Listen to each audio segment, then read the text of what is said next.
అండి. మనకి సమ్మర్ వచ్చిందంటే మనకి ఎక్కువగా గుర్తొచ్చేది ఏంటండి, రకరకాల వడియాలు చేసుకోవాలని మనకి చాలా ఇంట్రెస్ట్గా ఉంటుంది కదండి. అందులో నేను తెలగపిండితో చేసే వడియాలు చేయడానికి అన్నీ ఇక్కడ సిద్ధం చేశానండి. ఇవి నువ్వులతో తయారు చేసినవండి. మిల్లులో కూడా దొరుకుతాయి. ఎక్కువగా పల్లెటూరులోనే ఎక్కువగా దొరుకుతూ ఉంటాయండి. వీటికి కావలసిన వస్తువులండి, ఇవి ఎండుమిరపకాయలండి, ఇవి జీలకర్ర, ఇవి ఎల్లుల్లిపాయలు, ఇవి కళ్ళుప్పు అండి. ఈ తెలగపిండి ముక్కలండి మనం 3 రోజులు నానాలండి. ఈ 3 రోజులు నానినవి నేను ఇక్కడ రెడీ చేసి పెట్టుకున్నానండి. ఇవి ముద్దగా తయారవుతుంది. ఈ పొడి చేసి ఏపి పొడి చేసి పెట్టుకున్నానండి. ఇవి ఎండుమిర్చి అండి. ఎండుమిర్చిలో తగినంత ఉప్పు వేసి మిక్సీ చేసి ఒక దగ్గర పెట్టానండి. ఇవి ఇప్పుడు కలిపే విధానం చెప్తున్నానండి. 3 స్పూన్లు వేస్తున్నానండి.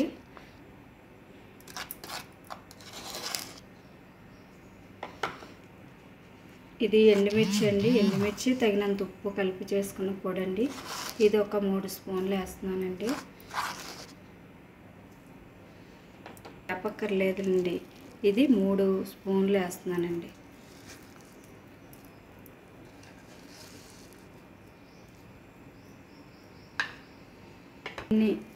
ఈ ముద్దలోని పావు నానబెట్టానండి.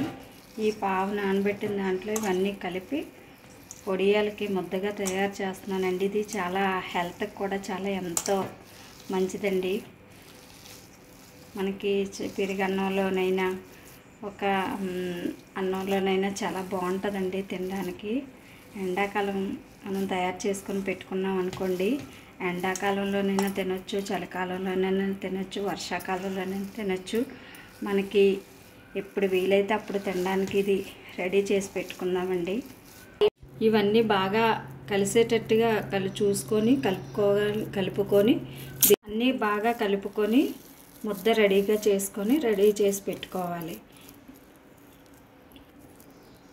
ఇప్పుడు అది చిన్న చిన్న ఉండలుగా తయారు చేసుకొని ఆ ఉండల్ని మనం ఎండలోని బాగా ఒక రోజంతా ఇలా ఈ ఉండలుగా తయారు చేసుకోవాలండి. ఈ తయారు చేసుకున్న ఉండల్ని ఇలాగా చేసుకొని మనం ఆరబెట్టుకోవడానికి ఉండేలాగా ఒక పళ్ళులో తయారు చేసుకొని పెట్టుకోవాలండి. ఇది ఒకటే తయారు చేసుకొని మనం పెట్టుకోవాలి అండి. ఈ ఎండలో బాగా ఆరబెట్టుకోవాలండి. ఒక 2 రోజులు పడతాయండి ఎండడానికి.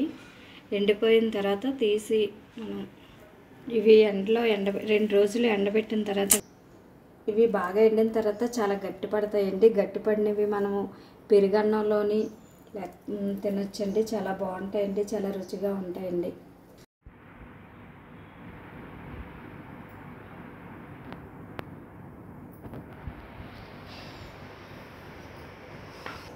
ఇవి 2 రోజుల తర్వాత ఎండిన తర్వాత ఇలా ఉంటాయండి.